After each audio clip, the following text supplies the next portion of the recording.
Block अंतर्गत SRK विद्यापीठ एरेन्ड्रा विद्यालय परिसर में स्पंदन इटा इंटरनेशनल फाउंडेशन ओडिशा राज्य शाखा पक्षर एक जीवन कौशल संपर्कित आलोचना चक्र अनुष्ठित होता।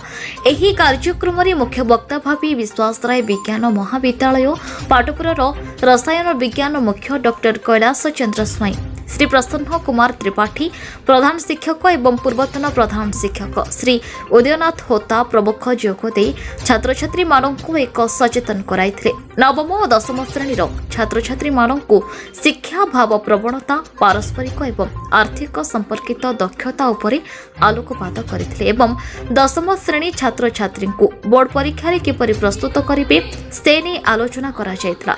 एथिरे स्पंदन ओडिशा राज्य शाखार सभापति पी शिवशंकर पात्र, शांतनु कुमार महालिक, जगमोहन पाणिग्राही, ज्योतिरंजन साहू, संकर्षण सेठी, सोमनाथ साहू एवं विद्यालयर समस्त शिक्षक एवं कर्मचारी प्रमुख आलोचना रे अंशग्रहण करथिले। भगवान दिव्य ज्ञान देइछन्ती, जो दिव्य ज्ञान रा में विवेक बोली गोटे जिंस अछि, से विवेक का पाखर नाही। जते जीव जंतु अछि का पाखर विवेक नै, मनुष्य छुआ पाखर विवेक अछि।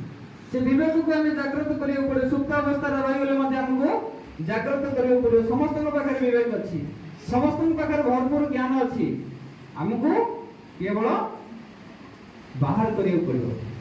सेठी दीप अछि, नियाटी लगेले सी तार वासनाडा चारियाडे महकिला। वासनाडा महकिले नै, फुलर वासना को दिगरे महकिबो, जो दिगरे पवन हबो। मनुष्यर गोटे व्यक्तिर महानता को दिगो को महकिबो माने व्यापीबो। को दिगो को गोटे फुलर वासना केवल पवन दिगरे ही व्यापी थाए, किंतु गोटे व्यक्तिर महानता व्यक्तित्व चतुर्दिगरे व्यापी थाए। जो दिगरे से दिगरे व्यापीबो। तमाम प्रथम दिगो व्यापी लागले काम करिके समाज में जतबे आछिति ते कष्ट रे जदि आछिति ताले ए संसार को आसिला संसार हसुतुला ना कांदुतुला? संसार कांदु नथुला, आमे कांदुले, आम कष्ट होतला भी कांदुले। समय संसार चाहुतला गोटे संतान घर को आसु बोली, सी हसुतला ना नहीं? ता घर लोक हसुतले, ता साई पड़ोसी को सी जणौतला, बंधु बांधव को जणौतला, खाली जणौ नथुला, मिठा बांटी के जणौतला, एकुसिया करूतला, केते मजा मजलिस करथुला। आजि काली झियोटी गेले डीम पड़ जाउता, बारथिटे डोटी उणा कर दउछन्ती हला। पुअर बारथिटे जेमि होउछती, झियर बारथिटे दउछन्ती करूना। किंतु गोटे छुआ आसिले समस्त गोटे हस खुशी दिन कटुला। जदि आमको कष्ट होतुला, संसार हसुतुला, आम एमती काम कर संसार से दिन कांदिबा, आम से दिन हसी हसी कि पळेगा। नाइट रहिबार व्यवस्था अछि कि रहिछि कि?